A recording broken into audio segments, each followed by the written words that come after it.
अक्सर हम लोग एक बात बोलते हैं, यार मेरी ना किस्मत ही खराब है। मैं सही बता रहा हूं, मेरा काम बन जाता या फिर मेरे अच्छे मार्क्स आ जाते, मेरी उस लड़की से शादी हो जाती, मेरे को वो नौकरी मिल जाती, लेकिन यार मेरी किस्मत ही खराब है। अब ये बात ना हम लोग बहुत आसानी से बोलते हैं और इस बात को बोल करके आगे बढ़ जाते हैं। कई बार ऐसा होता है कि कई लोगों के काम नहीं बन पाते तो वो किस्मत को यहां पर ब्लेम कर देते हैं, लेकिन सही मायनों में आज की जो कहानी है वो एक ऐसे शख्स के बारे में ही है जिसकी सही मायनों में किस्मत खराब थी। अब कहते हैं ना कि अगर किस्मत खराब होना तो ऊंट पे बैठे बोने आदमी को भी कुत्ता काट जाए। तो कुछ ऐसा ही होता है जब सही मायनों में किस्मत खराब हो, जब मुसीबत आपका सचमुच इंतजार कर ही रही हो ना, आपके नसीब में जो लिखा है उससे आप बच करके भाग नहीं सकते। तो आज की कहानी जो है ये एक न्यूली वेड कपल के बारे में। ये लोग अपने हनीमून के लिए यहां पर एक जगह पर गए। वहां पर एक होटल में ये लोग स्टे कर रहे थे और उस होटल में इनकी मुलाकात जेसन इसेक नाम के एक आदमी से हुई और उस इंसान ने इनकी जिंदगी को तबाह करके रख दिया, लिटरली तबाह। तो क्या है पूरी की पूरी स्टोरी, ये मैं आपको डिटेल में बता देता हूं। बेसिकली कहानी है रोहन और रागिनी की। रोहन और रागिनी इन दोनों की अरेंज मैरिज हुई थी। ये दोनों एक दूसरे को पहले से नहीं जानते थे। हाँ, ये जरूर था कि शादी से कुछ वक्त पहले ये लोग मिले और 6 महीने बाद की डेट फिक्स हो गई। जैसा होता ही है इंडियन फैमिलीज के अंदर कि भाई पहले मिल लेते हैं उसके बाद में शादी की डेट फिक्स। तो उसके बीच में ये लोग 2-3 बार डेट वगैरह पर भी गए थे, जान पहचान हो गई थी और ये अरेंज मैरिज किस तरीके से लव मैरिज में तब्दील हो गई इसका अंदाजा दोनों को नहीं हुआ। दोनों को ऐसा लगा कि भाई हमें अपना जो है जीवन साथी ये मिल गया है और यही मेरे सपनों की रानी थी और यही मेरे सपनों का राजकुमार। दोनों की शादी बड़े धूमधाम से हुई। रोहन और रागिनी बहुत खुश थे, घर वाले जो थे वो भी बहुत खुश थे, कोई दहेज वहेज का कोई चक्कर नहीं। रोहन की फैमिली बहुत अच्छी, रागिनी की फैमिली बहुत अच्छी, कोई ऑर्थोडॉक्स नहीं, कोई दिक्कत नहीं। लेकिन दिक्कत उन दोनों का खुली बाहों से इंतजार कर रही थी और वो खुद अपनी दिक्कत की तरफ बढ़ रहे थे। शादी हुई 18 अक्टूबर 2009 को। तो उस वक्त पे आप लोग जानते हैं कि भाई इंटरनेट वगैरह का एरा तो था नहीं। हाँ, इंटरनेट जरूर था, लेकिन ये सब कुछ थोड़ी था कि हर कोई फेसबुक पे हो या ऑनलाइन बुकिंग वगैरह जैसे आजकल होती है होटल वगैरह की, ट्रेन, प्लेन, इन सब की, ये सब इतना कॉमन नहीं था। और बेसिकली जो रोहन था वो फैमिली बिजनेस चलाता था और Ragini on the other hand teacher थी। तो इन लोगों की जब शादी हुई तो बात आई हनीमून की। हनीमून पे इन लोगों को जाना था देहरादून। देहरादून के लिए ये लोग निकल पड़े। अब इन्होंने कोई भी ऑनलाइन होटल बुक नहीं करवाया था, इनको मालूम भी नहीं था, या फिर कह सकते कि इन्होंने कभी इंटरनेट का इस्तेमाल भी नहीं किया था। हाँ, इंटरनेट मार्केट में था जरूर, मगर वो चलन तो था नहीं इंटरनेट का उस वक्त पे। तो ये लोग देहरादून के लिए निकल पड़े। अब ये लोग एक कार में थे और दिल्ली से देहरादून के लिए निकल गए। ज्यादा लंबा सफर भी नहीं होता, एक दिन का सफर होता है। तो ये लोग निकल गए वहां पर ये लोग गए तो होटल में इन्होंने पूछताछ करी तो होटल वालों ने कहा, सर देखिए ऑन सीजन चल रहा है और रूम्स तो अवेलेबल है नहीं। और जहां पर रूम्स अवेलेबल थे वो थे भाई 7 स्टार होटल। अब उनकी एक रात का ही प्राइस यहाँ पे कुछ था 8,200, तो कोई कहने लगा यहाँ पे 12,000 15,000। अब इतना पैसा हर किसी के पास होता है नहीं, और वो भी 2009 की बात, तो उस वक्त पे आप समझ लीजिए। तो इन लोगों को लगा थोड़ा इधर उधर ही देखते हैं, नहीं होगा तो देहरादून से कहीं और चले जाएंगे। लेकिन कहीं ना कहीं जो रागिनी थी उसका मन देहरादून में ही लगा हुआ था, क्योंकि उसको बचपन से देहरादून काफी पसंद था। लेकिन रोहन जो था वो कह रहा था अगर रूम नहीं मिलेंगे तो कहीं और। अब शुरुआत में तो भाई मियाँ बीवी के बीच में बहुत अच्छी अंडरस्टैंडिंग होती ही है, तो उसने भी कहा आप जैसा कहें। इधर उधर वो लोग और घूमे, कुछ 20-25 होटल छान मारे, लेकिन रूम नहीं मिला। जाने को वो लोग हो रहे थे, जाते जाते उन्होंने एक यहां पर होटल देखा जो शायद से 3 स्टार होटल रहा होगा। उधर वो लोग जाने को हुए तो रागिनी ने कहा यहाँ पे मत जाइए, यहाँ पर भी ये लोग मन माने पैसे मांगेंगे। उसने कहा जा ही रहे हैं हम लोग देहरादून से, अब तो एक बार यहाँ पर भी चेक कर लेते हैं, कोई दिक्कत की बात तो है ही नहीं, जाकर एक बार पूछना ही तो है। वहां पर वो गए, एक रिसेप्शनिस्ट बैठा हुआ था, उससे पूछा सर रूम अवेलेबल होगा क्या? उसने कहा हाँ जी रूम अवेलेबल होगा। अब वो होटल जो था वो बहुत नॉर्मल था, ऐसा नहीं कि उस होटल के अंदर क्रीपी वाइब्स आ रही हूँ, भूत प्रेत दिख रहे हो, या फिर मौसम एकदम से ठंडा हो गया हो, या फिर लोग बड़े अजीब तरीके से उनको घूर कर देख रहे हो, जैसे उस होटल में कोई जिंदा ही ना हो। सब लोग जिंदा थे वहां, भगवान की मूर्ति लगी हुई थी, पूजा पाठ वगैरह सब कुछ हो रहा था, उधर से आरती की आवाज भी आ रही थी।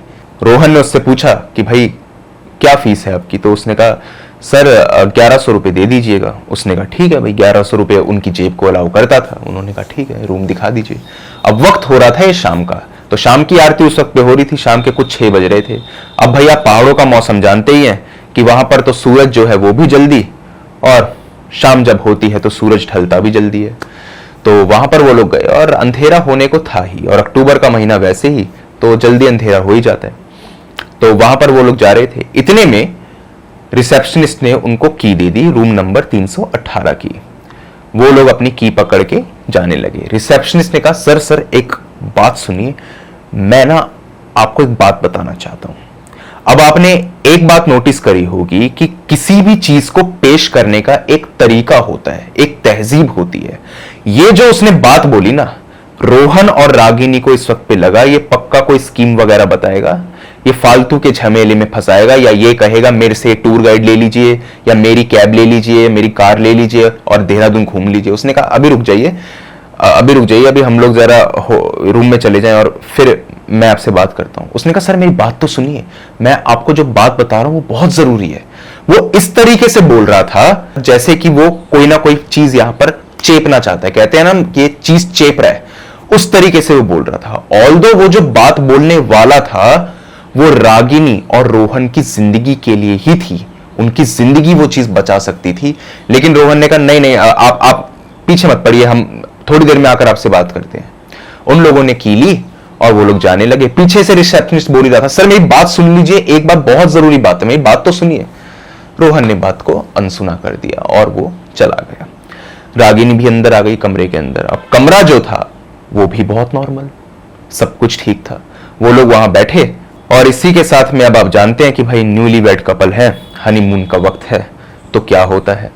तो यहां पर वो लोग थोड़ा बहुत रोमांटिक वगैरह हुए। पहले तो रोमांटिक बातें हुई, उसके बाद में इंटरकोर्स तक बात पहुंच गई, और आफ्टर इंटरकोर्स वो लोग सो गए।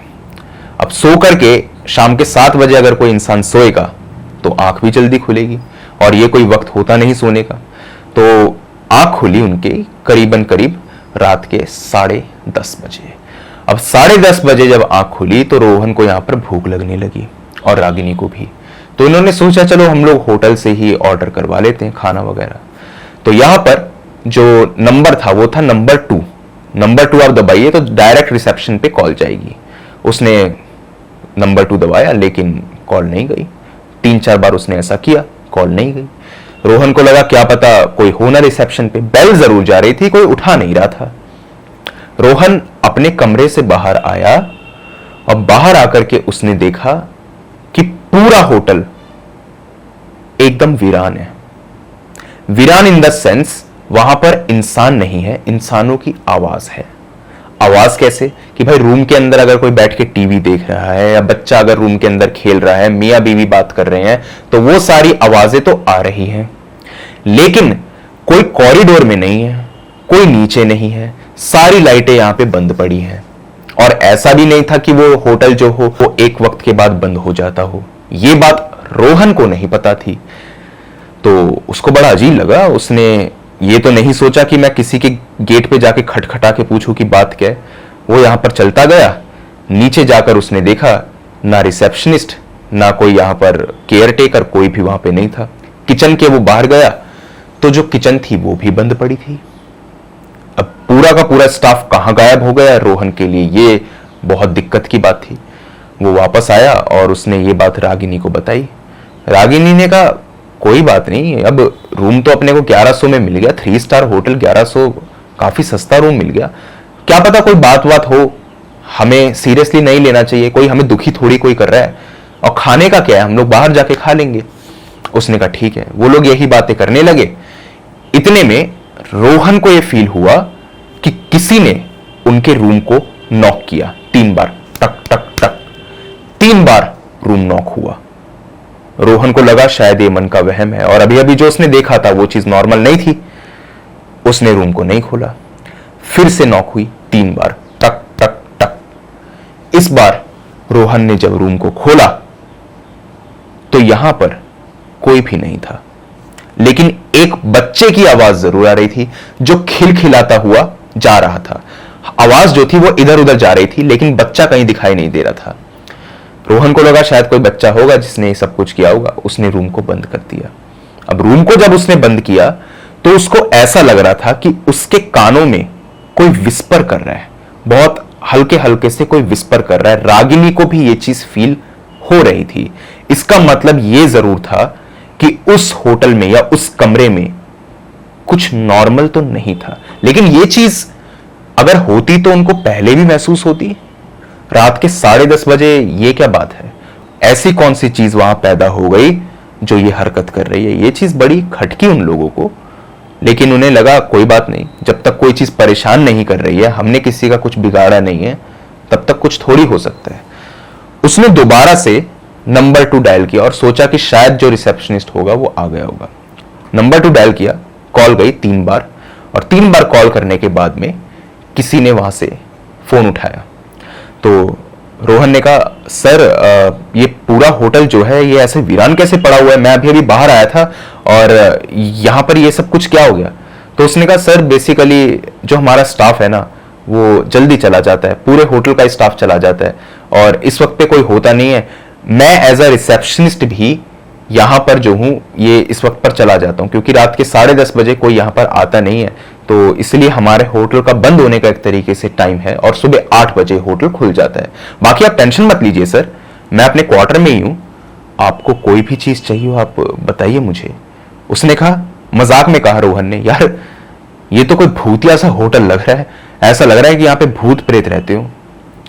उधर सामने से जो जवाब आया वो रोहन को हिलाने के लिए काफी था। उसने कहा, सर मानो तो भूत प्रेत हैं, ना मानो तो कुछ भी नहीं। आप क्या मानते हैं, भूत प्रेत होते हैं? रोहन को लगा ये क्या भद्दा मजाक है। उसने कहा, हाँ हाँ होते हैं होते हैं, और वो सब बात आप छोड़िए, आप ये बताइए कि खाने का कुछ हो सकता है क्या, या हम लोगों को बाहर जाना होगा? उसने कहा, सर आप हमारे मेहमान हैं, मेहमान की सेवा करना हमारा कर्तव्य है। आप एक काम कीजिए, आप नीचे आ जाइए और नीचे आकर के एक बार मुझे पूरी बात बताइए और ऑर्डर भी लिखवा दीजिए। रोहन नीचे चला गया तो रिसेप्शनिस्ट जो था वो चेंज हो चुका था। रिसेप्शनिस्ट का जो इधर नाम लिखा हुआ था बैच के ऊपर वो था जेसन इसैक, ये उसका नाम था। तो उसने कहा, आप 2 भाई वगैरह हैं क्या, या फिर किस तरीके से आप लोग ड्यूटी करते हैं? उसने कहा, सर मेरी नाइट की बेसिकली ड्यूटी रहती है, लेकिन कोई आता नहीं, तो मैंने आपको कहा था ना मैं क्वार्टर में ही रहता हूं, मैं वहीं रहता हूं, आप मुझे बताइए आपको क्या चाहिए। उसने पूरा का पूरा ऑर्डर लिखवा दिया। और भी बातें हुई कि ये ऐसा वीरान क्यों पड़ा है होटल। उसने कहा, सर बस लोग चले जाते हैं यहाँ से और गेस्ट वगैरह जो है वो भी बाहर निकलते नहीं, सबका सोने का वक्त होता है। यही सब बातें हो रही थी। रोहन ने ऑर्डर वगैरह लिखवाया और उसके बाद में रोहन अपने कमरे में आ गया। अब जब वो कमरे में आया तो उसे कमरे में किसी की हंसी महसूस हो रही थी और उसकी वाइफ को भी, और भी बहुत सी क्रीपी चीजें उन्हें यहां पर दिख रही थी। उनके माइंड का शायद वो इल्यूजन कह सकते हैं। उनका जो कारपेट था ना वो उन्हें लग रहा था कि उनसे दूर जा रहा है, और उनका बेड जो है वो शेक कर रहा है। सिर्फ उनका बेड, जमीन भी शेक करनी चाहिए, अगर अर्थक्वेक होगा तो जमीन शेक करेगी, लेकिन ऐसा कुछ नहीं था। उनका बेड यहां पर शेक हो रहा है और उनको ऐसा लग रहा था कि कोई उनके बालों को यहां पे उड़ा रहा है, फूंक मार के उनके बालों को उड़ा रहा है, जबकि सारी खिड़की दरवाजे सब कुछ बंद थे। ये बात रोहन को खटकी और रोहन नीचे गया और जेसन से उसने कंप्लेंट करी। जेसन ने कहा, अच्छा अच्छा तो ये प्रॉब्लम है, क्या पता सर आप थक गए हो और भूख में इंसान ऐसा हो भी जाता है कि अजीब अजीब चीजें दिखती हैं, बाकी कोई दिक्कत नहीं है, आप वापस चले जाइए। उसने कहा, नहीं नहीं आप दूसरा कोई रूम दे सकते हैं तो मुझे बता दीजिए, नहीं नहीं तो मैं इस होटल से जा रहा हूं, मुझे होटल थोड़ा सही नहीं लग रहा। उसने कहा, सर अतिथि देवो भव, आप तो भगवान हैं हमारे, आपको हम दुखी नहीं होने देंगे, आप एक काम कीजिए, आप दूसरे रूम में शिफ्ट हो जाइए। उसने कहा, ठीक है। रूम नंबर था 403, वहां पर आप चले जाइए और मैं आपको उसकी कीज दे देता हूं। अब रूम नंबर 403 की खास बात क्या थी कि वो रूम जो था वो था यहां पर 3rd फ्लोर पर और अकेला वो रूम था। अब यहां पर जो रूम्स थे वो सारे लाइन में लगे हुए थे, 201, 203, 205, ये सारे रूम्स थे। 403 जो रूम था वो 3rd फ्लोर पे था और अकेला था वो रूम। रोहन ने कहा ये रूम अकेला क्यों है? उसने कहा सर बस ऐसे ही, ये हमारे स्पेशल गेस्ट के लिए है, आप ये चाबी लीजिए और इसे आप खुद खोलिए।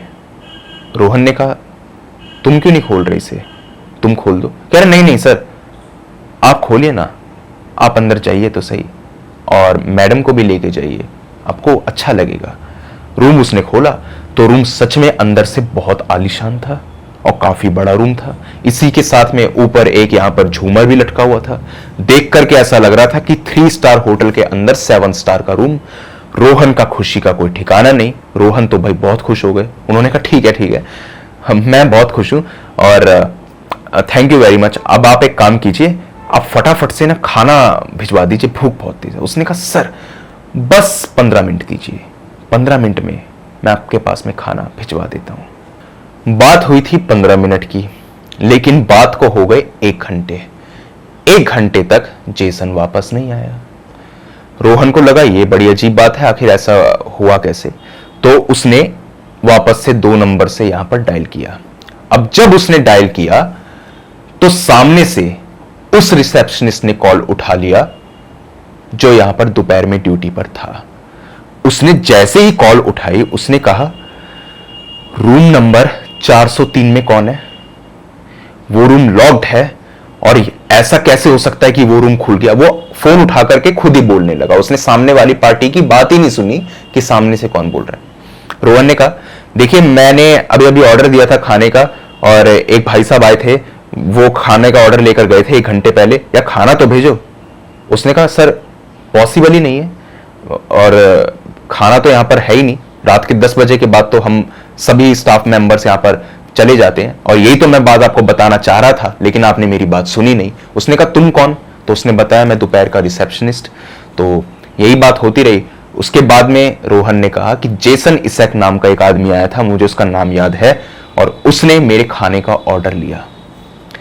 यहां पर जो सामने से रिसेप्शनिस्ट ने जवाब दिया वो रोहन और रागिनी के पैरों तले जमीन खिसकाने के लिए काफी था। उसने कहा सर कैसा मजाक कर रहे हैं? जेसन इसैक को मरे हुए 13 साल हो चुके हैं। जेसन इसैक हो ही नहीं सकता। और आपको 403 की चाबी दी किसने? उसने कहा खुद जेसन इसैक ने। उसने कहा सर आप जहां पर है ना वहीं रुकिए, मैं अभी आ रहा हूं, आप हिलिएगा मत वहां से। वो वहां पर पहुंचा। अंदर जाकर के उसने देखा वो रूम तो बहुत सजा पड़ा है, झूमर वगैरह उसमें है। उसने कहा सर ये रूम किसने सजाया? उसने कहा मुझे क्या पता, होटल तुम्हारा, रिसेप्शनिस्ट तुम हो, तुम मुझे बताओ ये चल क्या रहा है, कौन है जेसन इसैक और कौन मर गया कौन जी रहा है, मुझे बताओ भाई, मेरे को कुछ अजीब लग रहा है। तो उसने कहा सर बेसिकली यहां पर रूम्स जो है वो सस्ते इसलिए ही हैं क्योंकि ये होटल 24 घंटे ऑपरेशनल नहीं है। यहां पर रात के 10 बजे के बाद लोगों को अजीबोगरीब आवाजें सुनाई देती है। और यहां पर उसने पूरी की पूरी बात बताई कि एक आदमी था जेसन इसैक करके, जिसने यहां पर आज से 13-14 साल पहले काफी लोगों की, काफी गेस्ट्स की जो थी जान दे दी थी, क्योंकि वो एक रिचुअल परफॉर्म कर रहा था और उस रिचुअल के चलते वो अपने आप को अमर बनाना चाहता था। ये सारा वो रिचुअल कर रहा था और जब उसकी ये चोरी पकड़ी गई तो उसने इसी रूम के अंदर आत्महत्या कर ली। उसके बाद में जेसन की जो आत्मा थी वो इसी होटल में भटकती रही और काफी गेस्ट जो थे उनको उसकी प्रेजेंस फील होती और कईयों की यहां पर हालत खराब, तबीयत खराब मतलब की, और कईयों की तो यहां पर जान भी चली गई। तो ये होटल जो था ये बंद होने की कगार पर आ चुका था, लेकिन किसी तरीके से इसको बचाया गया और एक पंडित जी आए और उन्होंने उसकी आत्मा को इसी रूम 403 के अंदर बंद कर दिया। उसके बाद से कभी भी उसकी आत्मा आजाद नहीं हो पाई। उसकी आत्मा तभी इस रूम से बाहर निकल पाती जब कोई दूसरा आदमी आकर के उस रूम को खोल दे। उसकी प्रेजेंस आज भी फील होती है इधर, लेकिन वो किसी को हानि नहीं पहुंचा सकता। ये बात मैं आपको बताना चाहता था शाम के 6 बजे कि इस होटल में रात के 10:30 या 10 बजे के बाद घूमना सख्त मना है। तो रोहन को बात याद आई कि क्यों सारे के सारे गेस्ट जो थे वो इधर अपने कमरों से बाहर नहीं निकल रहे थे, और इसीलिए ये रूम जो था ये सस्ता भी था। होटल के किसी भी स्टाफ ने किसी भी इधर गेस्ट से सच को नहीं छुपाया था, वो बताना चाहते थे। लेकिन मैंने कहा था ना शुरुआत में कि उस रिसेप्शनिस्ट के बताने का तरीका कुछ इस तरीके से था कि वो कहीं ना कहीं रोहन और रागिनी को कन्विंस कर ही नहीं पाया, और उन्होंने उसकी बात सुनी नहीं था कि वो वैसे ही थे। रोहन भाई बहुत आग बबूला हो गया, वो उस पर भड़कने लगा और उसने कहा ये कौन सा तरीका है कि यहां पर भूत प्रेत भटकते हैं और तुम लोग यहां पर ये सब कुछ करते हो, मैं पुलिस में कंप्लेंट करूंगा, मैं ये कर दूंगा, मैं वो कर दूंगा। वो हाथ पैर जोड़ता रह गया। उसने कहा सर ये सब मत कीजिए, हमारे होटल की बदनामी हो जाएगी, और मैं तो आपको बताना चाहता ही था। इतने में उनका जो रूम था उस पर नॉक हुई 3 बार, टक टक टक, रूम नंबर 403 पे। इस चीज को देख करके तीनों लोग चौंक गए, बहुत ज्यादा वो लोग चौंक गए। इसी वक्त पर जो दिन का रिसेप्शनिस्ट था उसने कहा सर गेट को मत खोलना, गेट मत खोलना, ये जेसन है, मैं आपको सच बता रहा हूं, और वो शायद आपको हानि पहुंचाए। ऐसी कुछ नॉक होती रही, 4-5 बार और हुई नॉक। उसके बाद में की होल से देखा तो सचमुच जेसन वहां पर खड़ा था। रिसेप्शनिस्ट ने भी देखा, इधर जो रागिनी है उसने भी, और रोहन ने भी।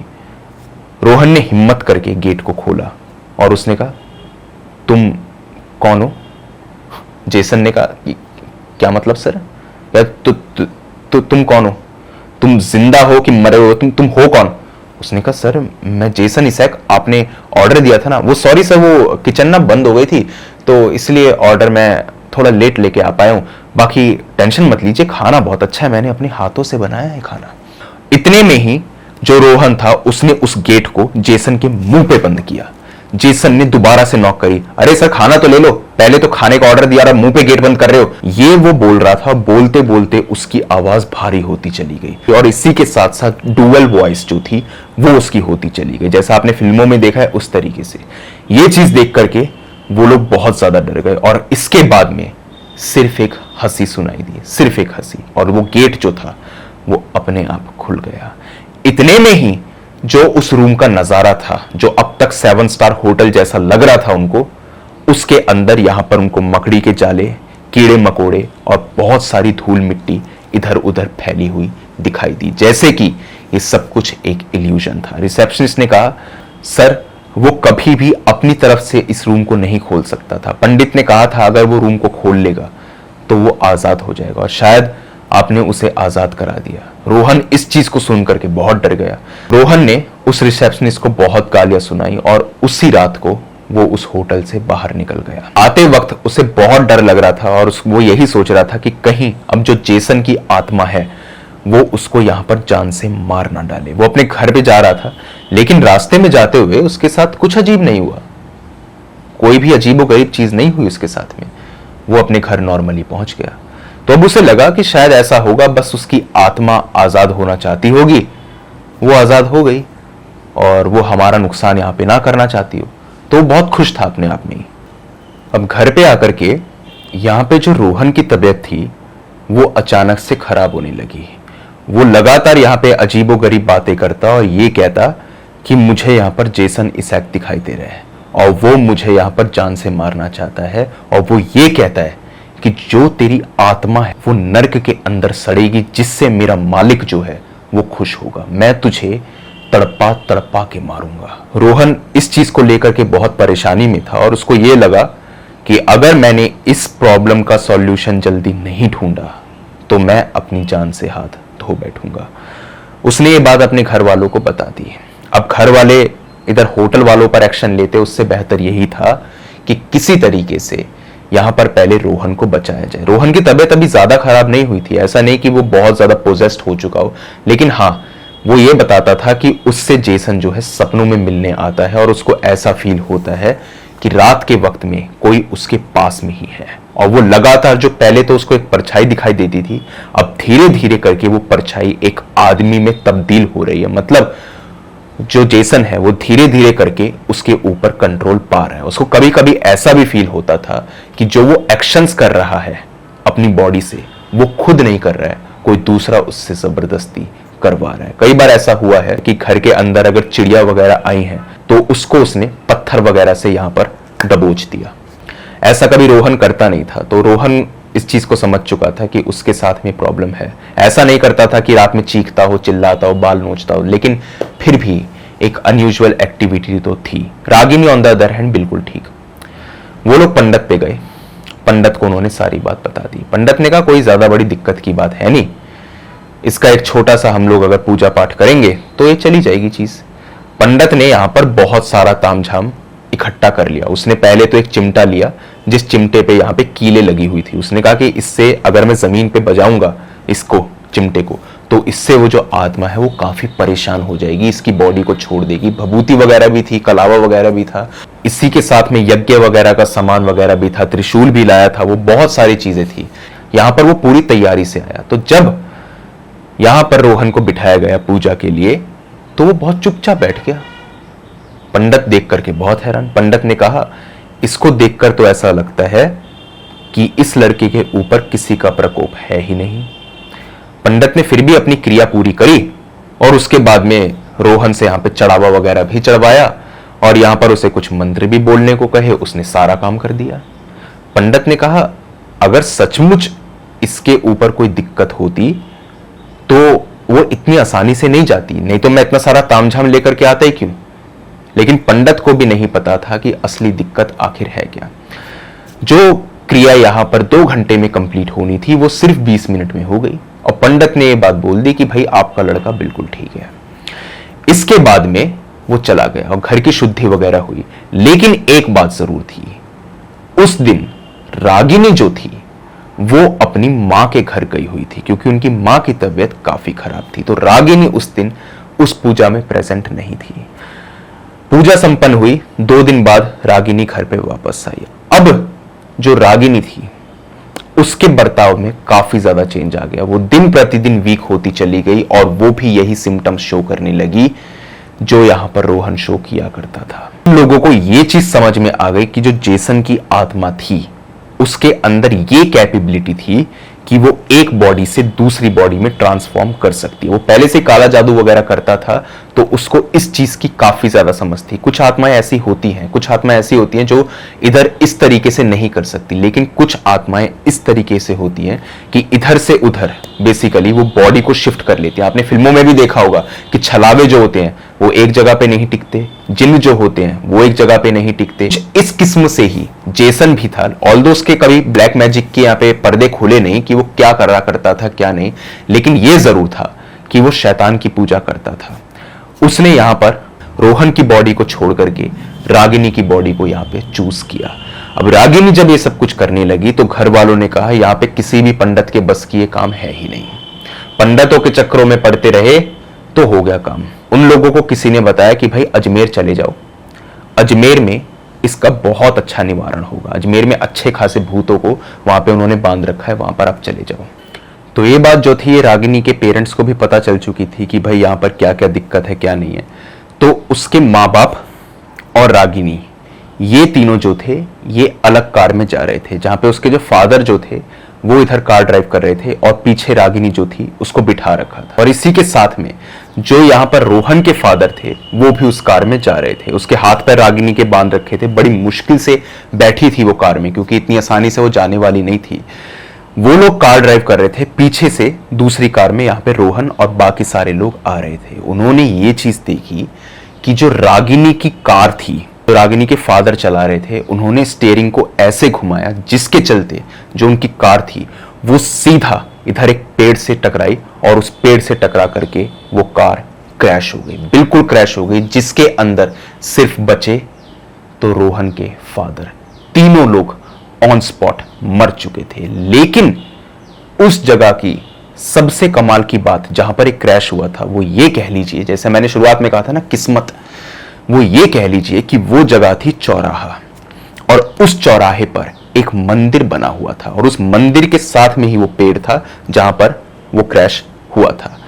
वहां पर जब वो क्रैश हुआ तो यहां पर एक बाबा थे जिनकी कुटिया थी। बेसिकली वो कुटिया जो थी वो रोड के किनारे पर थी। उन्होंने इस क्रैश को होते हुए देखा। आकर के उन्होंने ये बात बोल दी, उनकी आप नॉलेज कह लीजिए, विद्या कह लीजिए, जो भी है, उन्होंने ये बात बोली कि जो भी आत्मा तुम्हारे साथ में यहां पर थी वो इस जगह पर कैद हो चुकी है। उसको मुक्ति नहीं मिली लेकिन वो यहां पर कैद है, जैसा कि उस होटल में वो कैद थी। उन्होंने पूरी बात उन बाबा को बताई। बाबा ने ये कहा कि ये जो चौराहा है इस चौराहे की सबसे ज्यादा दिक्कत की बात यही थी एक वक्त पर कि यहां पर एक्सीडेंट्स बहुत होते थे, आज से कुछ 5-7 साल पहले।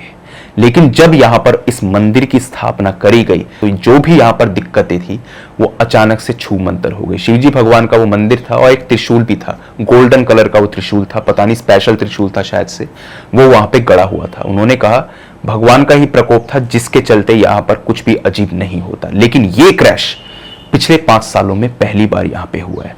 शायद वो जो आत्मा थी वो तुम्हें वहां तक अपने आप को ले जाने नहीं देती, लेकिन वो इस जगह पर कैद हो गई है। उन्होंने कहा फिर बाबा अब हम क्या करें, ये जो आत्मा है कैद हो गई तो इसको किसी तरीके से मुक्त कराया जा सकता है, क्या होगा, या हमारे परिवार को दुखी करेगी। उन्होंने कहा दुखी तुम्हारे परिवार को नहीं करेगी, लेकिन यहां पर आए गए राहगीरों को शायद उसकी प्रेजेंस फील हो सकती है। इसका सिर्फ एक ही तरीका है कि इसकी आत्मा को किसी तरीके से बांध दिया जाए, जैसा कि उस होटल वाले रूम के अंदर उसे बांधा गया था। तो यहां पर एक पूजा पाठ उन्होंने करी, बहुत अजीब किस्म से वो पूजा पाठ थी। उसको डिटेल में इधर जो है रोहन ने बताया तक भी नहीं है, क्योंकि वो काफी ज्यादा सीक्रेटिव चीज थी, तो उसको ज्यादा उन्होंने डिटेल में नहीं बताया। बस उन्होंने यही बताया था कि भगवान के मंत्र तो पढ़े ही गए थे, इसी के साथ साथ कुछ यहाँ पे काला जादू भी किया गया था, क्योंकि वो आत्मा जो थी वो काले जादू से एसोसिएटेड थी। और यहां पर वो जो बाबा थे उन्होंने दोनों तरह से यहां पे अश्योरिटी करी कि वो आत्मा किसी भी तरीके से मुक्त ना हो पाए। फिर उन्होंने एक ताबीज लिया और उस ताबीज के अंदर बेसिकली उस आत्मा को यहां पर बांधा, और जो शिवजी का त्रिशूल था उस त्रिशूल से उस ताबीज में छेद किया।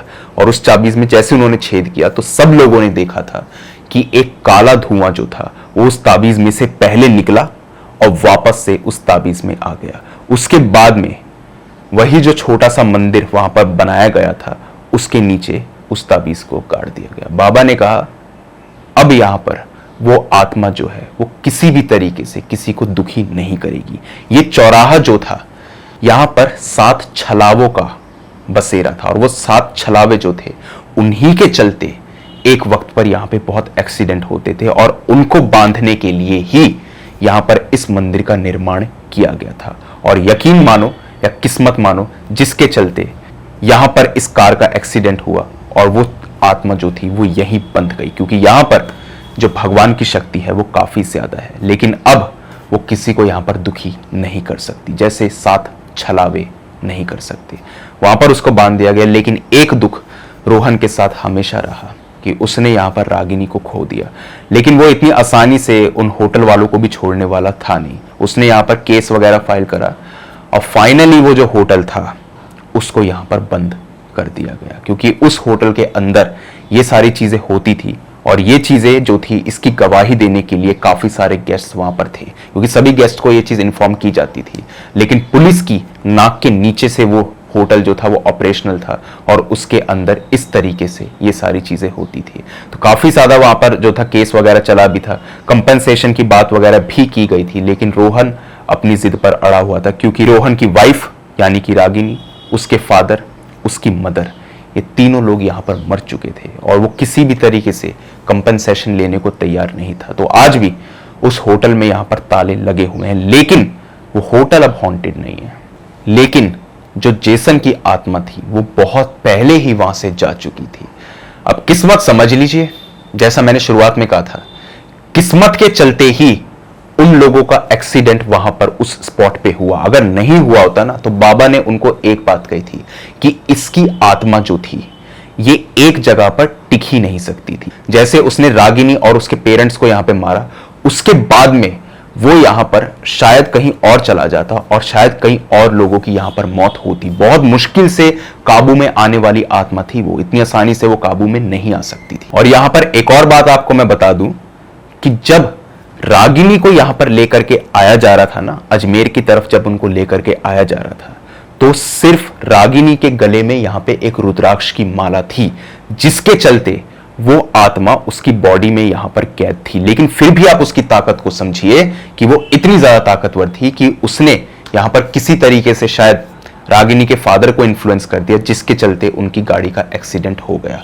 अगर वो रुद्राक्ष की माला नहीं होती तो शायद से वो रागिनी को भी मारता, रोहन को तो मारने की उसने पहले ही कोशिश करी थी और इसी के साथ साथ पूरे खानदान का वो नामो निशान मिटा देता, क्योंकि वो आत्मा जो थी वो बहुत भयानक थी। थोड़ा उसके पास्ट के बारे में जब पता करने की कोशिश की गई थी तो मालूम चला था कि एक वक्त पर यहां पर कुछ 32 लोग गायब हो गए थे, और जब जेसन के घर को यहां पर चेक किया गया था तो वहां पर उन लोगों के कंकाल मिले थे। वो किस तरीके से टोने टोटके करता था, क्या करता था, ये तो किसी को नहीं पता, लेकिन वो मरा था रूम नंबर 403 के अंदर, और उसी वक्त पर उसको यहां पे बांधा गया था। उसकी आप इन्फ्लुएंस, उसकी ताकत का आप अंदाजा ये लगाइए कि बंधने के बाद में भी रात में उसकी प्रेजेंस फील होती थी उस होटल के अंदर। तभी तो वो स्टाफ मेंबर से ये बात बोलते थे कि आपको रात में इधर घूमना फिरना नहीं है, लेकिन वो अपने आप को मुक्त नहीं करवा सकता था।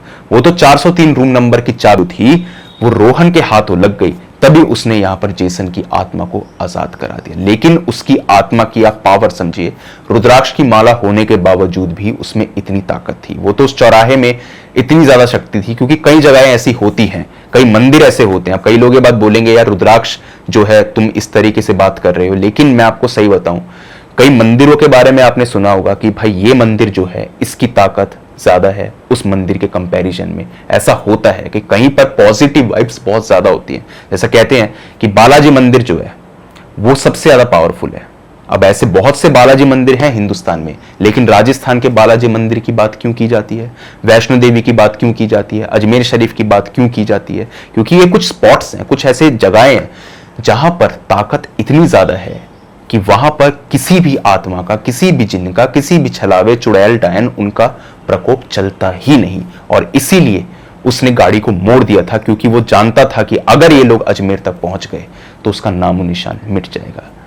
लेकिन हुआ वही जो नियति में लिखा था।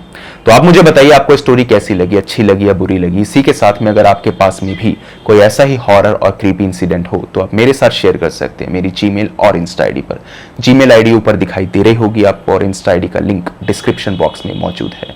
दोनों ही प्लेटफॉर्म्स में से जिस भी प्लेटफॉर्म पे आप कंफर्टेबल हो वहां पे जाकर के अपनी स्टोरी मेरे साथ साझा कर दीजिए। बस रिक्वेस्ट आपसे इतनी ही रहेगी मेरी कि जब भी अपनी स्टोरी को भेजें तो जितना डिटेल में हो सकता है उतना डिटेल में भेजिए, ताकि उन इवेंट्स को मैं उसी तमीज के साथ में आपके सामने रख सकूं जिस तरीके से आपने उन्हें मेरे सामने रखा है। अगर टाइप करने में प्रॉब्लम है आपको तो वॉइस मैसेज के जरिए भी अपनी स्टोरी इंस्टा पे मुझे डीएम कर सकते हैं। बाकी आज की वीडियो के अंदर इतना ही था। जल्द मिलता हूं एक अगली वीडियो में, तब तक के लिए टेक केयर, गुड बाय।